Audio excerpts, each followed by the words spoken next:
রমজানের আগে আল্লাহ রাসূল সাল্লাল্লাহু আলাইহি সাল্লাম একটি দোয়া বেশি বেশি করে করতেন। শুনবেন সেই দোয়াটি কি? শুনবেন সেই দোয়াটি কি? শাবান মাস অত্যন্ত গুরুত্বপূর্ণ একটি ফজিলতপূর্ণ মাস। কারণ এই মাসের পরই শ্রেষ্ঠ মাস রমাদান মাস আগমন করবে, ঠিক কিনা? এই মাসের বিভিন্ন ফজিলত আমল রয়েছে, আর কয়েকটি দিন বাকি আছে আমাদের মাঝে রমজান আসছে, ঠিক কিনা? অতএব আল্লাহ রাসূল সাল্লাল্লাহু আলাইহি সাল্লাম রমজানের আগে যেই দোয়াটি বেশি বেশি পড়তেন সেই দোয়াটি আমাদের পড়ার দরকার আছে না নাই? সেই দোয়াটি আমাদের পড়ার দরকার আছে না নাই? নিশ্চয়ই আছে।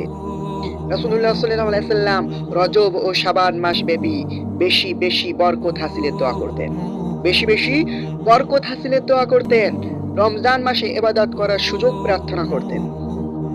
তিনি দোয়া বেশি বেশি পড়তেন। আমার সাথে সবাই পড়েন, আল্লাহুম্মা বারিক লানা ফি রজাবা ওয়া শাবানা ওয়া বালাগনা রমাদান। আল্লাহুম্মা বারিক লানা ফি রজবনা ওয়া শাবান ওয়া বালাগনা রমাদান। এর অর্থ হলো এই, হে আল্লাহ, রজব মাস ও শাবান মাস আমাদের জন্য বরকতময় করুন। রমজান আমাদের নসিব করুন, রমজান আমাদের নসিব করুন। আল্লাহ রাসূল সাল্লাল্লাহু আলাইহি সাল্লাম এই দোয়াটি বেশি বেশি করে আল্লাহ সুবহানাহু ওয়া তাআলার কাছে করতেন।